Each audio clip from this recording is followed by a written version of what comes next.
먼 영국 땅에서 특별한 만남이 기다리고 있습니다.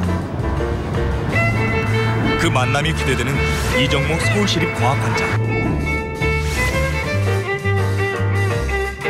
런던에서 북동쪽에 자리한 케임브리지에 도착했습니다. 역사를 자랑하는 트리니티, 킹스, 퀸스 등 수십 개의 칼리지가 모여있는 케임브리지 대학교의 소재지이기도 한데요. 뉴튼, 다윈, 스티븐 호킹, 케인스 등 노벨상 수상자만 80명이 넘는 명문이죠. 그곳에서 경제학을 가르치고 있는 장하준 교수.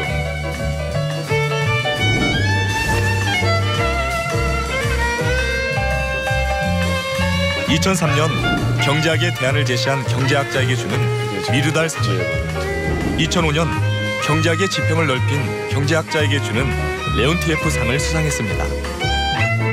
2014년에는 영국의 정치평론지 프로스펙트가 선정한 올해의 사상가 50인 중 9위에 오르기도 했는데요.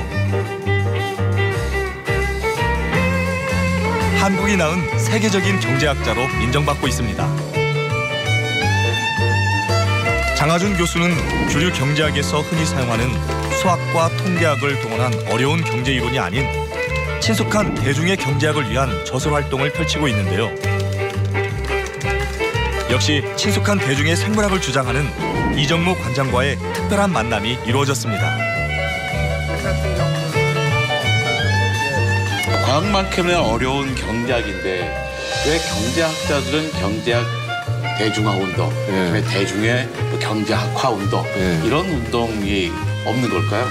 이정모 관장의 질문에 장하준 교수는 과연 어떤 답을 내놨을까요? 얼핏 다른 것 같아 보이는 경제학과 생물학이 어떻게 하나의 메시지를 이끌어낼 수 있는지 그 해안을 들어보시기 바랍니다.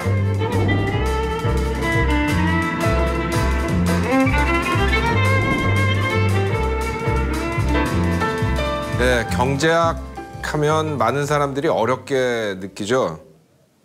뭐 한계 효용이니 비교 우이니 유효 수요니 뭐 이렇게 일상생활에서 쓰지도 않는 좀 이상한 말들도 많고 또 뭐 머리 아프게 또 숫자도 굉장히 많이 나옵니다. 숫자에 대해서 거부감을 갖고 계시는 분들도 많은데요.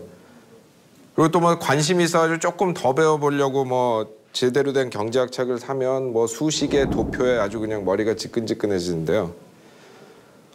이러다 보니까 많은 분들이 경제에 대해 얘기가 나오면은 그거 뭐 내가 알기 어려운 힘든 얘기들 뭐 그냥 뭐 전문가들이 하는 대로 그냥 그 말 따르면 되는 거 아니야 이렇게 생각하고 또 심지어는 그냥 이거 뭐 내 문제가 아니라 정부에 있는 사람들 뭐 은행에 있는 사람 이런 사람들이 알아서 할 일이지 내가 생각할 일은 아니다 이런 식으로 하면서 아예 관심조차도 보이지 않는 분들이 많습니다.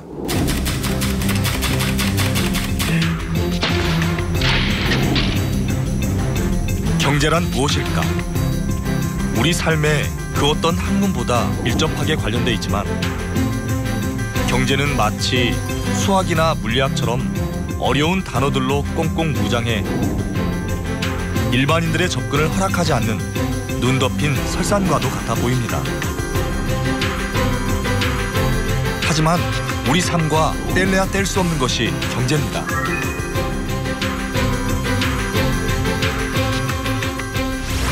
경제학을 배우는 게 그냥 지적인 사치가 아니라 민주 시민으로서의 의무다. 많은 공공정책 문제들이 경제 문제하고 밀접하게 관련돼 있고 민주 시민으로서 책임감 있는 참여를 하려면 경제학을 어느 정도 알지 않고서는 참여가 불가능한 거죠. 케임브리지 장하준 교수는 말합니다. 경제학을 아는 것은 우리의 당연한 의무라고 말이죠. 생명과 가장 밀접한 생물학을 통해 바라보는 경제학적 사고. 우리 삶에 한층 가깝게 다가오는 경제를 새롭게 이해하는 의미 있는 시간이 될 것입니다. 근데 생각해보면 사실 좀 이상한 일이거든요. 왜냐하면은 뭐 경제학 어렵다, 뭐 경제 문제 잘 모르겠다 이렇게 말씀하시는 분들 그리고 그러면서 그냥 그건 내가 할 얘기가 아니라고 하시는 분들 그런 분들의 대부분이 뭐 미국의 중동 정책이 됐건 기후변화 문제가 됐건 뭐 안락사의 문제가 됐건 다른 정치적인 사회적인 그런 문제들이 나오면은 굉장히 견해도 뚜렷하고 목소리도 높여가면서 얘기하신단 말이죠. 여러 분야에 걸쳐서 많은 전문 지식이 필요함에도 불구하고 사람들이 경제가 아닌 다른 문제에 대해서 관심을 갖고 거기에 대해서 자기 의견을 표명하고 논쟁하는 거에 대해서는 별로 그렇게 가슴 무겁게 생각하지 않는단 말이에요. 그래서 제가 왜 사람들이 그럴까? 왜 경제 문제는 어떻게 보면 도리어 더 이해하기 간단한 면도 있는데 그 답이라면은 결국 경제학이 접근이 어려운 학문이다. 뭐 이런 결론이 나오는 것 같아요. 그래서 제가 지금 접근이 어렵다 이런 식으로 표현했는데 사실 경제학 자체가 뭐 훨씬 더 어려운 물리학, 화학 뭐 이런 것도 있는데 그렇게 어려운 학문이 아닌데 접근을 어렵게 만들어 버렸거든요. 그래서 왜 그럴까? 첫 번째 이유는 경제학자들이 경제학이라는 걸 불필요하게 복잡하게 만들어 버렸다고 생각해요. 특히 그 뭐 이제 경제학의 역사가 한 250년 이렇게 됐지만 특히 지난 한 50년, 60년 사이에 경제학이 우리도 이제 뭐 물리학이나 화학 정도 아니래도 과학이 되고 싶다 뭐 이런 욕구가 강해서 그런지 현실 설명력보다는 이론적 정교함을 말하자면 경제학의 지상 과제로 삼아왔습니다. 그러다 보니까 이제 뭐 이론 가지고 경쟁을 해야 되다 보니까 쓸데없이 이제 복잡한 거 만들어 가지고 자기들끼리 싸우고 그렇게 해서 이론이 이제 많이 복잡해졌단 말이에요. 근데 사실 그 복잡한 이론이 꼭 더 좋은 거 아니거든요. 예를 들어 경제학을 갖고 예를 들어보면 1980년대 이후에 굉장히 복잡한 수학, 통계학 써가면서 온갖 현란한 금융 이론이 쏟아져 나왔습니다. 그래서 그 이론들에 따르면 그 금융시장은 규제를 덜 할수록 좋다. 기본적인 규제 몇 개만 하고 그냥 놔두는 게 좋다. 이런 결론이 나와서 그렇게 했는데 그렇게 하고 보니까 2008년에 본 것처럼 금융 위기가 나버렸단 말이에요. 서브프라임 모기지. 미국에서 신용 등급이 낮은 저소득층을 대상으로 높은 이자로 주택 마련 자금을 빌려주는 주택담보대출을 말합니다.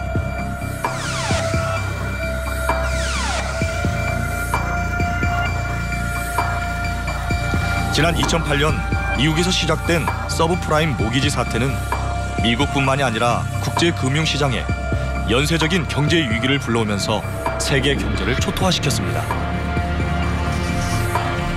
미국의 초대형 금융사, 증권사들이 줄지어 파산하게 되고 주식시장은 최저치로 붕괴되는 등 최악의 경제 위기였죠.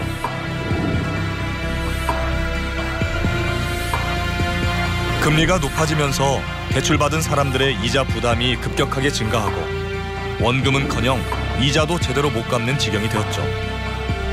서브프라임 모기지 사태는 글로벌 경제 위기를 불러온 최악의 사태로 기억되고 있습니다.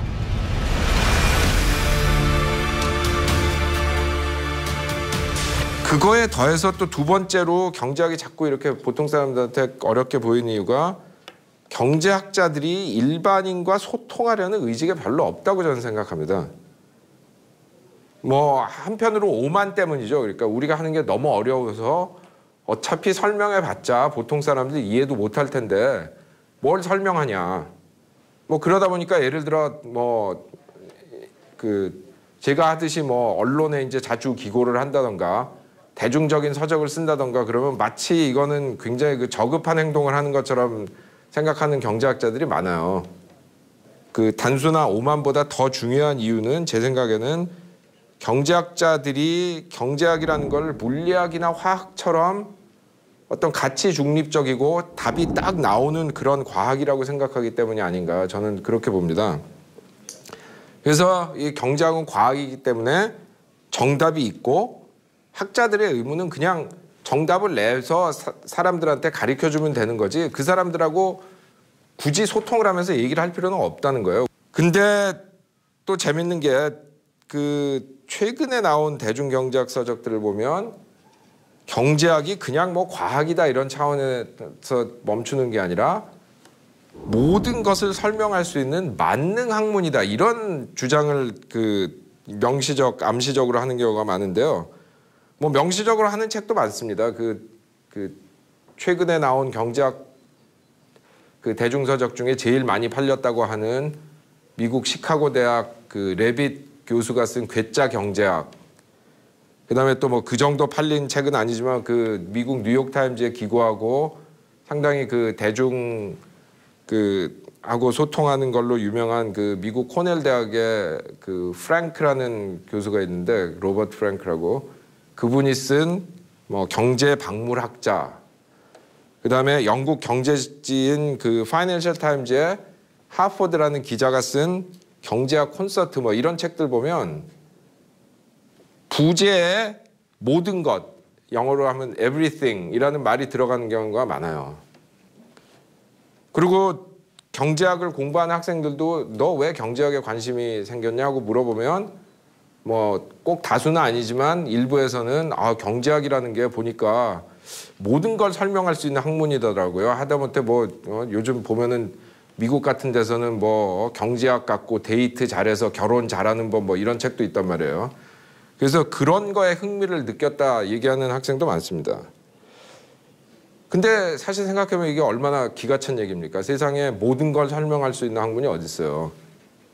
경제학자들이 뭐 말하자면 과대망상증에 걸린 거 아닌가 그런 생각이 드는데 단적으로 2008년 국제금융위기를 보면 경제학은 경제도 제대로 설명을 못했습니다.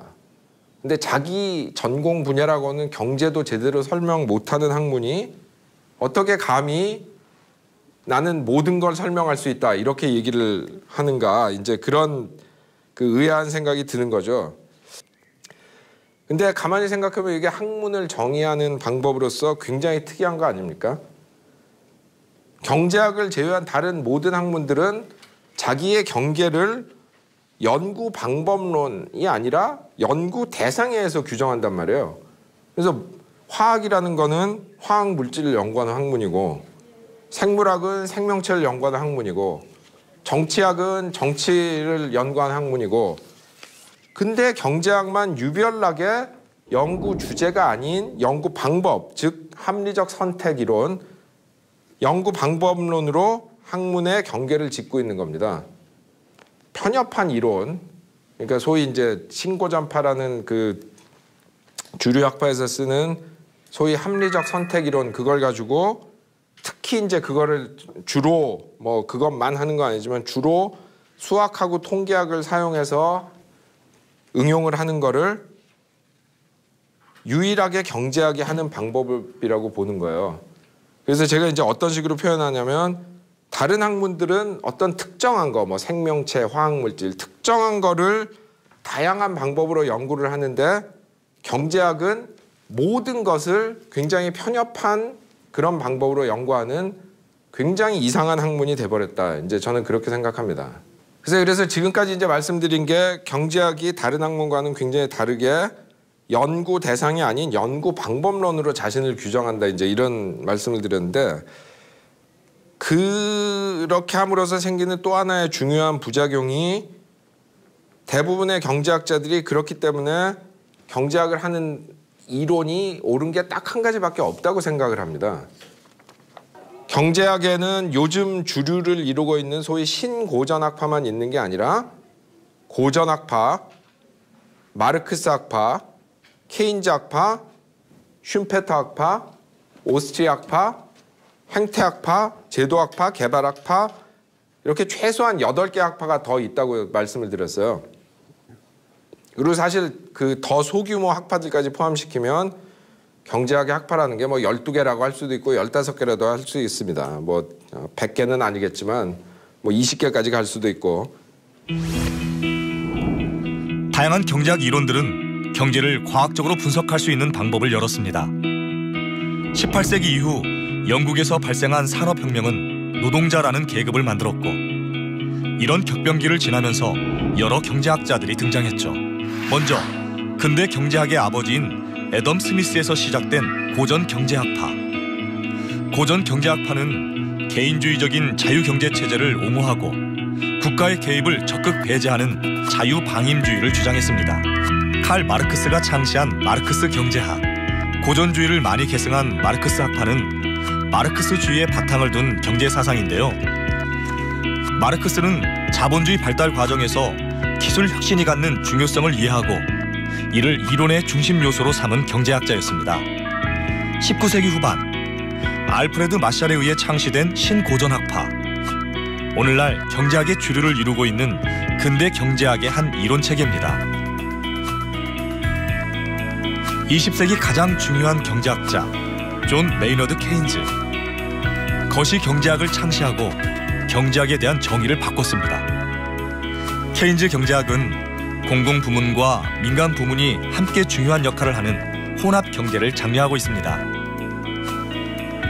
조지프 슌페터에 의해 발전된 슌페터 학파는 기술과 혁신에 모든 경제활동을 집중하고 기업가의 혁신이 가장 중요하다고 주장했죠.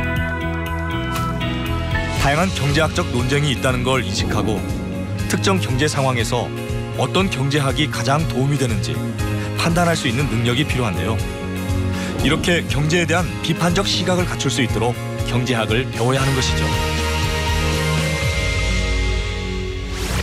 근데 이 학파들이라는 게 왜 학파라고 부르냐면은 물론 과학에도 모든 그 학자들이 자연과학에서도 모든 학자들이 모든 거에 다 동일한 게 아니죠. 여러 가지 가설도 있고 서로 싸우고 뭐 실험해서 증명도 하려고 하고 그런데 그러나 그 경우에는 같은 이론 틀에서 이거는 이렇게 볼 수 있는 거 아니냐 뭐 이런 정도의 의견 차이지만 이런 소위 제가 학파라고 이름 붙인 것들은 상이한 사상 체계라고 볼 수 있거든요.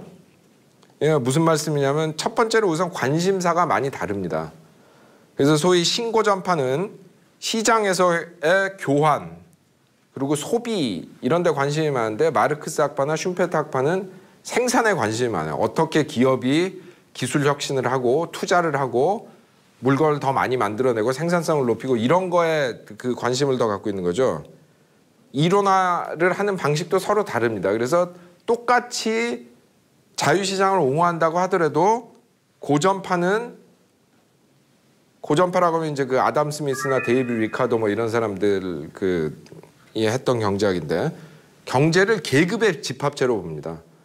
물론 뭐 개인의 자유 뭐 이런 말을 하긴 하지만 고전파 이론을 보면 그 핵심은 자본가, 노동자, 지주 그 3대 계급 사이에 어떻게 말하자면 계급 투쟁이 일어나고 거기서 어떤 식으로 이 사회적인 그 생산물이 분배가 돼서 그게 어떻게 경제 성장에 영향을 미치는가 그 얘기고 그리고 각 학파마다 인간 본성에 대한 전제 자체도 다릅니다. 그래서 신고전파는 개인이라는 게 뭐 속된 말로 하면 하늘에서 떨어졌다고 생각을 해요. 그래서 이게 태어날 때부터 내재되어 있는 어떤 그 호불호가 있고 그거를 아주 이기적으로 추구하고 또 그 추구를 굉장히 합리적으로 해가서 최대한 효율적으로 한다 이런 존재라고 가정을 하고 이론을 피는데 뭐 제도학파, 행태학파 이런 사람들은 뭐 인간이 합리적이기도 하고 이기적이기도 하지만 그게 제한적이다. 뭐 이기심만 있는 게 아니라 이타심이라는 것도 있는 거고 합리적인 면도 있지만 굉장히 비합리적인 면도 많고 뭐 이런 얘기를 하고 그리고 또 윤리적 전제도 굉장히 다릅니다. 그래서 예를 들어 신고전파 같으면 아마 어떤 물건이든지 돈을 더 많이 내는 사람이 가져가는 게 맞다. 그 사람이 제일 원하는 거니까.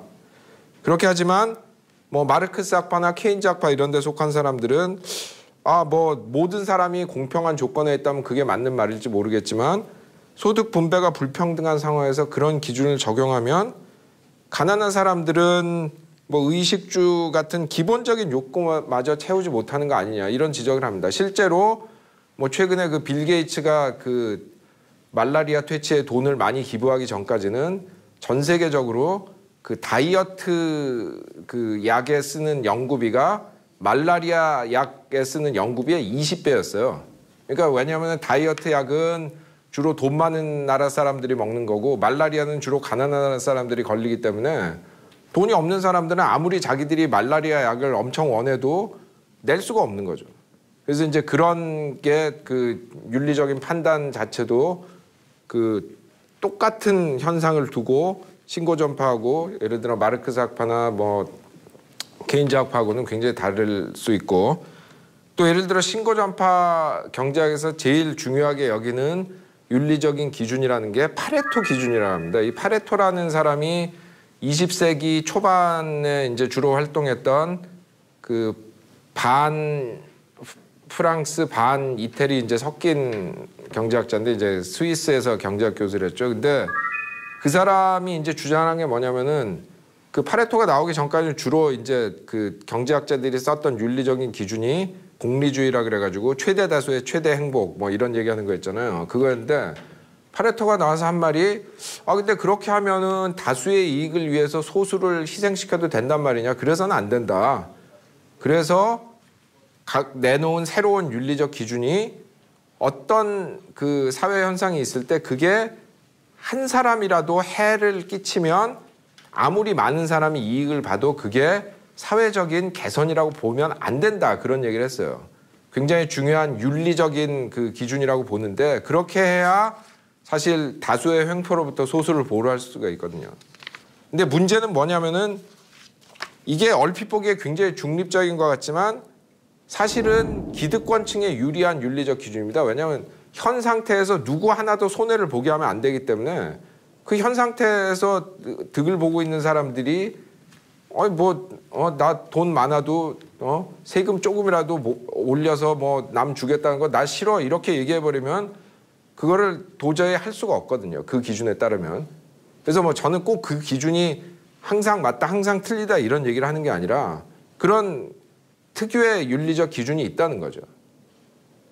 다른 학파들은 다른 기준을 사용하는 거고 그래서 이렇게 뭐 그 경제를 연구하는데 뭐 관심사도 다르고 이론화 방식도 다르고 윤리적 전제도 다르고 그 각 학파마다 뭐 기술, 제도, 정치 이런 여러 가지 이제 경제에 영향을 미치는 다른 요소들에 대한 가정도 다 다르단 말이에요. 그래서 그 자연과학에서처럼 그 어떤 공유하는 어떤 이론 틀이 없기 때문에 그걸 서로 비교해 가지고 이 학파가 더 맞고 이 학파가 틀리다고 할 수가 없습니다. 왜냐하면 사상 체계 자체가 달라버리기 때문에 그 서로 비교가 안 되고 누가 우월한지 그런 걸 알 수가 없는 거죠. 그래서 저는 이게 그냥 단순히 뭐 경제학이 이렇게 그냥 사분오열돼서 싸우고 있다 이런 그 얘기를 드리려고 이런 얘기를 하는 게 아니라 이렇게 경제학 내에서 소위 전문가들 사이에서도 의견이 분분하다는 거예요. 그리고 그게 그냥 단순히 그 조금 차이 있는 게 아니라 완전히 보는 시각이 달라서 그런 분분한 게 많기 때문에 그렇다면 일반 시민들도 경제학을 어느 정도 알지 않으면 전문가들이 하는 얘기를 그냥 받아들일 수만은 없다. 그런 이제 저는 결론이 나온다고 생각하는데 왜냐하면은 뭐 과학에서 같이 딱 정답이 있다. 그러면은 그냥 뭐 전문가들이 알아서 정책을 골라 주셔 뭐 이렇게 얘기를 하면 되는데 그렇지 않단 말이에요. 정답이 없고 소위 전문가라는 사람들 사이에서도 의견이 분분하고 그러기 때문에 그런 상황에서라면 경제 정책에 대한 어떤 그 선택이라는 거는 민주적인 토론을 거쳐서 이루어지지 않으면 안 된다. 왜냐하면은 정답이 없으면 토론을 해야 되는 거 아니에요. 그래서 서로 설득도 하고 뭐 정 안 되면 투표도 하고 이렇게 해야 되는데 만약에 그래서 경제 문제에 대해서 그 민주적인 토론이 꼭 필요하다면 거기에 참가하는 시민들이 경제학의 기본은 알아야 되지 않느냐. 저는 그렇게 그 결론을 내리는데 왜냐하면 이 경제 문제라는 게 정말 중요하잖아요. 인간이 뭐 먹고 입고 집에 살고 뭐 이럴 수밖에 없는 물질적인 존재인 한 경제는 인간 사회의 바탕이라고 봅니다. 경제학을 배우는 게 그냥 지적인 사치가 아니라 민주 시민으로서의 의무다. 저는 그렇게 말씀드리고 싶어요. 왜냐하면은 지금 많은 공공정책 문제들이 경제 문제하고 밀접하게 관련돼 있고 거기에 그 민주 시민으로서 어떤 그 책임감 있는 그 참여를 하려면 경제학을 어느 정도 알지 않고서는 참여가 불가능한 거죠. 그렇기 때문에 모든 사람이 조금씩은 경제학을 알아야 된다. 저는 그런 말씀을 드리면서 이 강의 마치겠습니다. 감사합니다.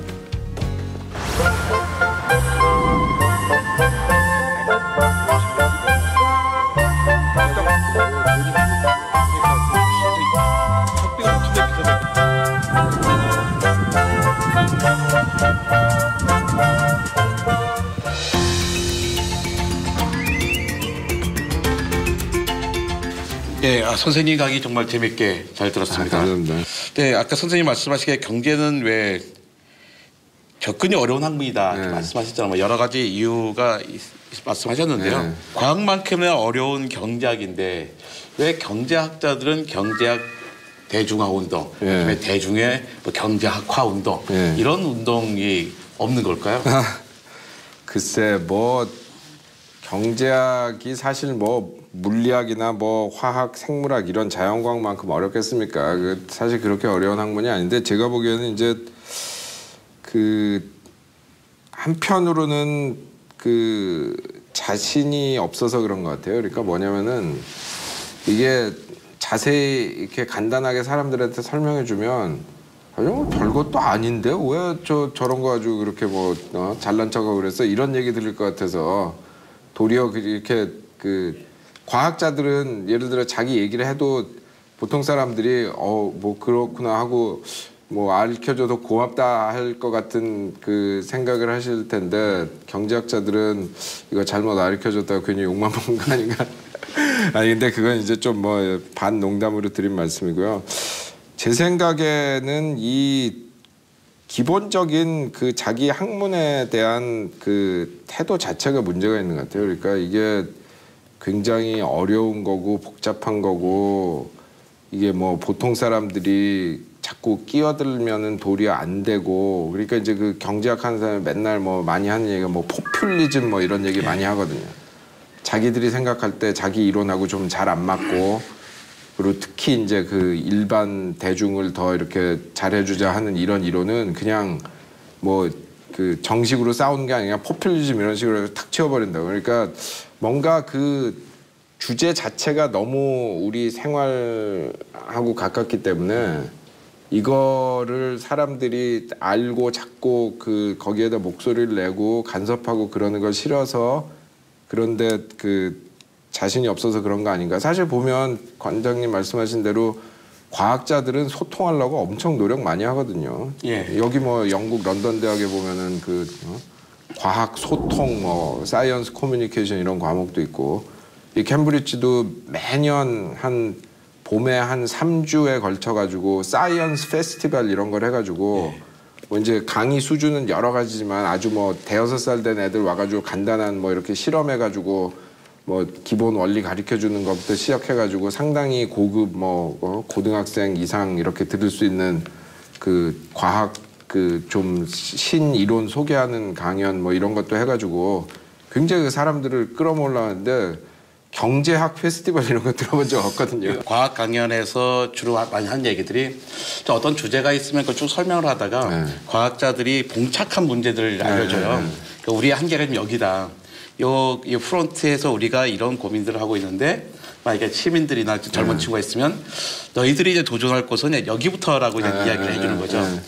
그런 점에서 이제 경제학도 마찬가지로 이제 사람들에게 이 부분들을 설명을 해주고 그 자기네가 우리 경제학들이 갖고 있는 문제가 무엇인가를 보여줘야 보통 시민들이 아 그럼 내가 경제학들이 어떤 고민을 하고 있고 나는 거기서 어디를 더 할 수가 있겠구나 이런 걸 이제 알게 되잖아요. 그렇죠. 근데 이제 문제가 뭐냐면은 이게 그 자연과학과는 달리 이런 그 학파들이 그 완전히 다른 사상 체계를 가진 학파들이 있기 때문에 거기 한 학파 내라면은 지금 말씀하신 대로 여기까지는 우리가 아는 거고 여기부터는 잘 모르는 거다 뭐 이렇게 그 얘기할 수가 있을 텐데 학파 간의 이 그 의견 충돌까지 얘기하면 여기까지는 우리가 아는 거다 얘기할 수 있는 게 거의 없습니다. 그러니까 하다못해 무슨 뭐 경제가 어떻게 성장을 하느냐 뭐 기술 혁신이 어떻게 일어나냐 이런데도 몇 가지 그 다른 이론들이 있고 그러기 때문에 사실 그런 식으로 과학자들이 할 수 있는 하는 식의 접근을 해버리면 사람들이 뭐 너희 뭐 아는 것도 하나도 없잖아 이런 얘기 듣게 돼 있죠.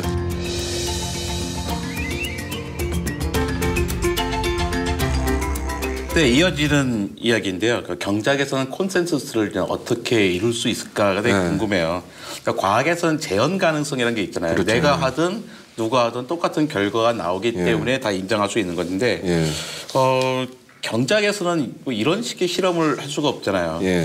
그래서 콘센서스를 얻기 되게 어려운데 그렇다면 시대별로 주류 경제학은 어떤 식으로 이제 부상하는 게 되는 걸까? 예, 예. 혹시 경제적인 이유가 경제학적인 이유가 아니라 그 시대의 어떤 뭐 다른 이유로 뭐 예를 들어 정치적이라든지 그렇죠. 예. 다른 이유로 주류 경제학이 되는 게 예. 아닐까 이런 의심이 예. 들거든요. 예. 그렇죠.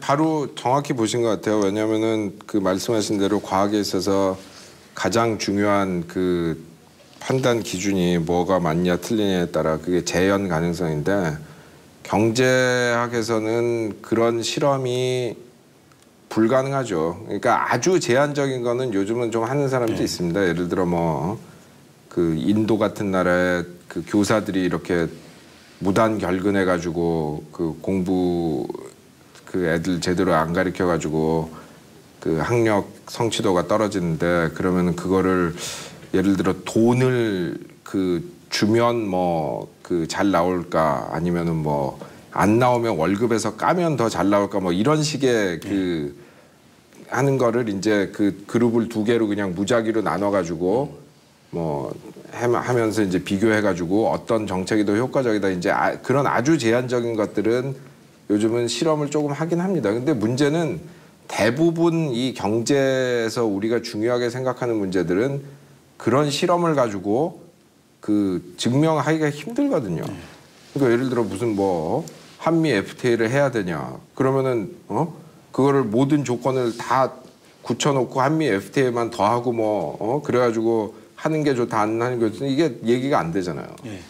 물론 그럼에도 불구하고 경제학자들이 과학으로 말하면 생체 실험을 많이 했습니다. 그러니까 1980년대 제3세계 외채위기 났을 때 이제 그때가 이제 아주 극에 달한 때인데 그 IMF나 세계은행 이런 데 가서 이런 데에서 그런 나라들한테 돈 빌려주면서 완전히 그 국화빵 찍듯이 똑같은 정책 갖고 가가지고 뭐 그게 우간다가 됐건 무슨 과테말라가 됐건 그냥 갖고 가서 하라고 한 거예요. 그러면 이제 이거 우리 실정에 안 맞는데 그러면 야 이게 또 경제학에서 과학적으로 나온 얘긴데 무슨 실정이 어딨어 빨리 해 뭐 이런 식으로 해가지고 그때 이제 굉장히 그것 때문에 뭐 그 80년대 90년대 저도 거기에 좀 동참을 많이 했었지만 비판을 많이 했죠 사람들이.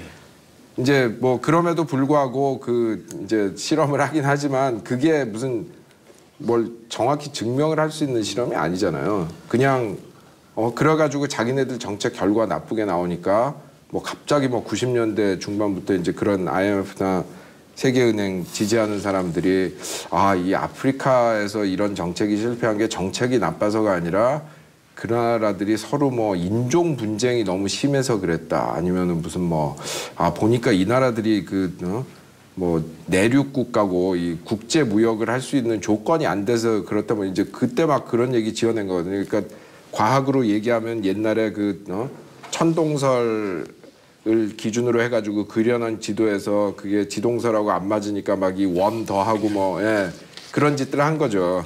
그래서 이게 사실 그렇게 볼 때 그 요즘 이제 뭐 소위 주류를 이루고 있는 신고전파학자들은 이게 뭐 우리가 얘기하는 게 학계의 콘센서스다. 근데 그거는 그 사람들이 숫자가 많아서 콘센서스지 사실 명확히 증명한 된 게 거의 없어요. 그리고 1970년대 이제 뭐 그 신고전파하고 케인즈학파하고 또 유명한 뭐 그 자본 논쟁이라고 뭐 그 내용을 알 필요는 없습니다만 그런 논쟁을 한번 했는데 그때 신고전파가 졌거든요. 져가지고 그 당시에 이제 신고전파의 거두라고 하는 뭐 그 로버트 솔로 MIT 교수 뭐 폴 사멜슨 그 양반의 MIT 교수였죠. 그런 사람들이 우리가 졌다 이렇게 공개적으로 얘기했는데 요즘은 그런 논쟁이 신고전파 경제학자들이 그런 논쟁이 있었는지도 모르고 어떤 사람들은 그게 있었는데 자기네가 이겼다고 생각하고 그러고 있어요. 그러니까 바로 말씀하신 대로 경제학계에서 주류가 되는 거는 정치나 그런 어떤 그 뭐 이데올로기 뭐 이런 영향이 크달까?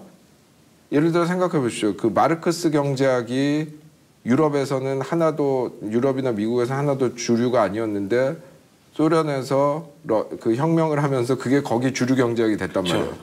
그래가지고 그러다가 공산주의가 망하니까 거기도 주류 경제학이 신고전파 경제학이 됐고 그리고 옛날에 미국 같은 경우에는 그 19세기에 자기들이 이제 보호무역 해가지고 영국을 따라잡을 필요가 있었을 때는 그 자기들 특유의 어떤 그 개발주의 보호무역 해야 된다는 개발주의 이론이 주류였는데 20세기 중반쯤 돼가지고 자기들이 세계에서 경제 1등 국가가 되니까 갑자기 거기도 자유무역. 주류 경제학이 자유무역을 주장하는 신고전파 경제학으로 바뀌었단 말이에요. 그러니까 이게 그 경제학의 뭐 주류다 뭐 그 콘센서스다 이런 것이 정치에 의해서 결정되는 부분이 굉장히 큰 겁니다. 선생님 말씀하신 종현에 나왔던 폴 사뮤엘슨. 예. 이 바로 이제 저를 경제학으로부터 멀게 한 그분이었어요. 예. 그분 책 읽다가 아 이건 내가 할 수 있는 게 아니구나 이런 생각을 좀. 정말 재미없죠. 저도 세상에서 그렇게 재미없는 책은 처음 봤습니다. 근데 그 책이 사실 몇 천만 명을 그 경제학 교육을 시킨 거고. 그러니까 저희 학교 경제학과의 모든 학생들이 그 책을 보더라고요. 예. 그러니까 다들 당연히 이걸 봐야겠다 했는데 뭐 도저히 못 쫓아갈 수가 있는 책이 아니었어요. 그리고 사무엘슨 본인이 뭐 그 말하자면은 정확한 표현은 기억은 안 나는데 가장 세상에 영향을 크게 줄 수 있는 방법이 경제학 교과서를 써서 많이 파는 거다 뭐 그런 식으로 얘기를 했다고 하더라고요.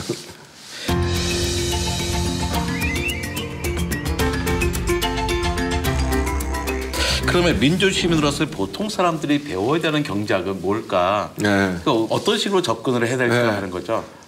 그래서 이제 제가 그 경제학 강의 그 책에서 이제 강조했던 거는 조금씩은 다 알아야 된다 저는 그렇게 생각해요. 그러니까 이제 지금까지 소위 이제 주류 경제학, 신고전파 경제학을 비판하는 많은 분들이 그 자기들이 생각하는 맞는 경제학이 또 있거든요. 뭐 마르크스주의든지 케인즈 경제학이든지 이런 식으로 해가지고 그거는 틀리고 나만 맞다 이런 식으로 이제 비판을 하는 분들이 많았는데 저는 제 입장은 그런 게 아니라 소위 그 다원주의입니다.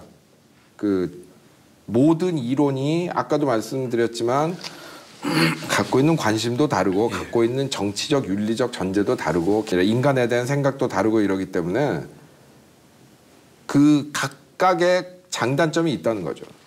그래서 뭐 예를 들어 기업들이 어떤 주어진 시장 내에서 뭐 가격을 어떤 식으로 그 책정하나 뭐 이런 걸 연구하려면 신고전파 경제학이 제일 좋아요. 그러나 무슨 장기적으로 어떻게 경제가 기술 혁신을 하고 뭐 이런 거를 배우려면 마르크스나 슈페터를 읽지 않고 신고전파만 읽으면 도저히 그거를 이해를 할 수가 없어요. 왜냐하면 신고전파 경제학은 균형 경제학이고 그 기술 혁신이라는 거는 외부에서 그냥 그 과학이 발달해서 그 발전하고 뭐 이런 식으로 가정하는 그 경제학이기 때문에 물론 이제 요즘은 뭐 조금 그거를 바꿔보려고 하는 사람들이 있지만 그게 그 신고전파 경제학의 핵심은 아니거든요. 제가 이제 그 책에서도 열심히 그런 호소를 했지만 뭐 이거 가지고 뭐 진짜 무슨 시험 보겠다는 것도 아니고 뭐 그거를 달달 알아야 되는 것도 아니고 다만 그런 여러 가지 견해가 있고 이런 시각에서 보면 대략 이런 식으로 보고 그 정도만 알면 된다는 거죠. 어떤 경제 정책이 나올 때 그 민주시민이라면 이렇게 이런 정책을 주장하는 사람은 좀 이건 신고전주의 쪽에서의 주장이다. 아니 이것은 뭐 슈페터 쪽의 주장이다. 그렇죠. 그래서 구분을 할 수 있어야 된다. 예, 뭐 그 정도는 구분을 하고 뭐 자세한 얘기까지 일반 시민들이 알 시간도 없고 알 필요도 없고 그러나 대략 저 사람이 저렇게 얘기하는 거 보니까 저 사람은 뭐 케인즈주의자다 뭐 신고전파다 뭐 무슨 오스트리아 학파다 뭐 이런 식으로 그러면은 저 사람이 얘기하는 건 대강 결론이 이런 방향으로 나겠구나 하면은 이제 그 사람이 하는 얘기를 이렇게 걸러서 볼 수 있는 거죠. 근데 그거를 그냥 뭐 정말 뭐 물리학자나 뭐 화학자가 얘기하듯이 딱 정답이라고 생각하면 그 다음에는 할 말이 없잖아요. 나는 그냥 일개 시민이고 무슨 회사원이고 뭐 가게에서 일하고 이런 사람인데 내가 감히 어떻게 무슨 유명한 과학자한테 대들어요. 근데 경제는 그런 게 아니거든요. 국민들이 대들어야 되고 대들 수 있고.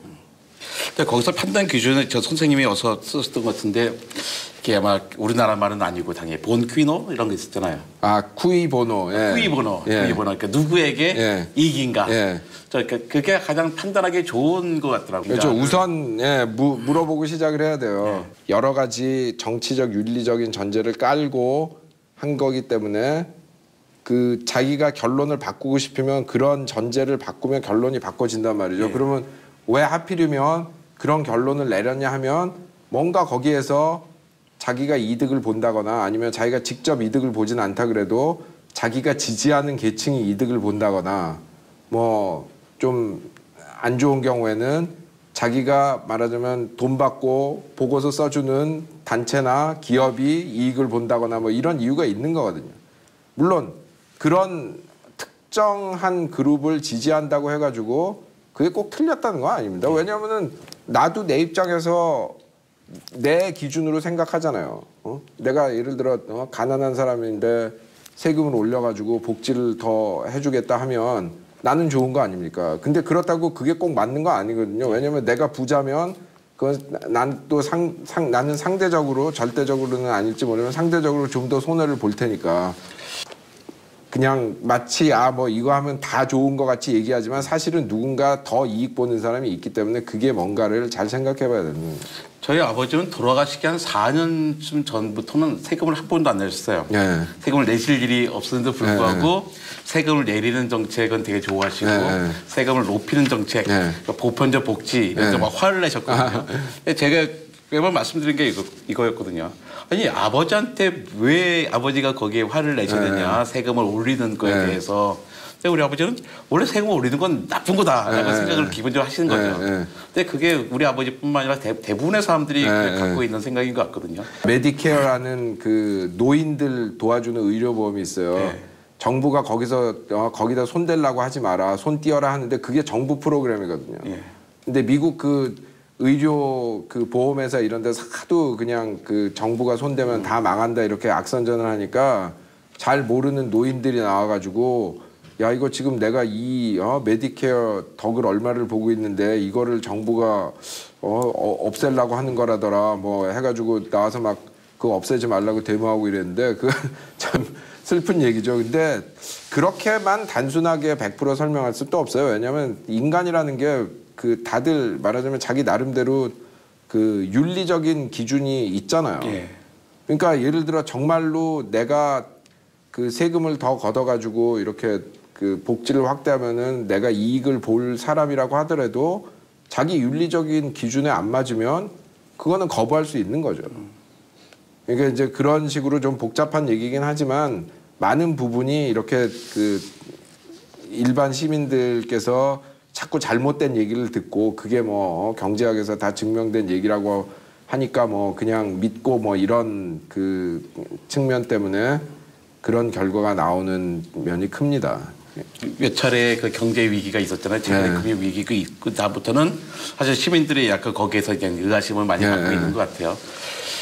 그 오늘 뭐 선생님 강의 잘 들었고요. 어떤 시민들로서 저도 시민으로서 어떤 다시 경제학에 좀 더 다가서고 공부를 해야겠다는 생각이 들었습니다. 감사합니다.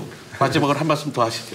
글쎄 뭐 이렇게 이제 시민들이 경제학을 배워야 될 의무가 있다 이렇게 얘기하면 사실 굉장히 좀 부담스러워 하시는 분들이 많을 거예요. 왜냐하면은 우리가 경제만 알아가지고 되는 것도 아니죠. 뭐 정치도 알아야 되고 뭐 그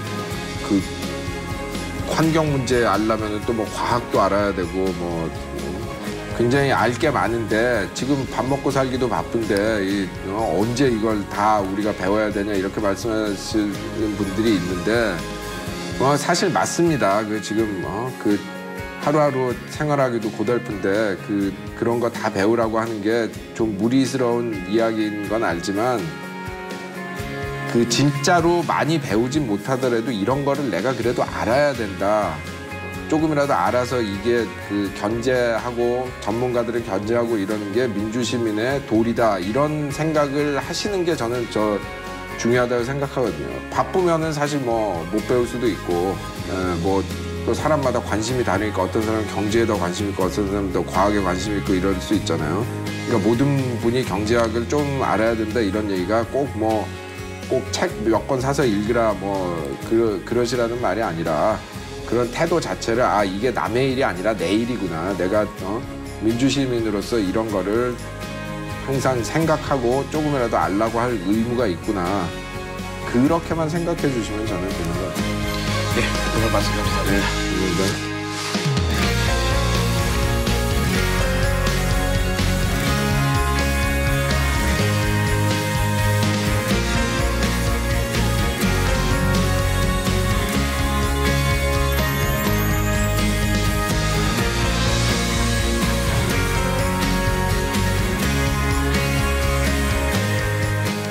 양극화, 개천에서 더 이상 용이 안 나는 사회, 자살률 세계 1위, 직장 잃어도 최소한 생계는 유지하고 재기의 기회가 주어지고 자살은 안 하게 만들자. 군사 독재하고 뭐 어렵고 그랬지만 다들 미래에 희망이 있다고 생각했기 때문에 어려운 거 참으면서 열심히 일하면서 자식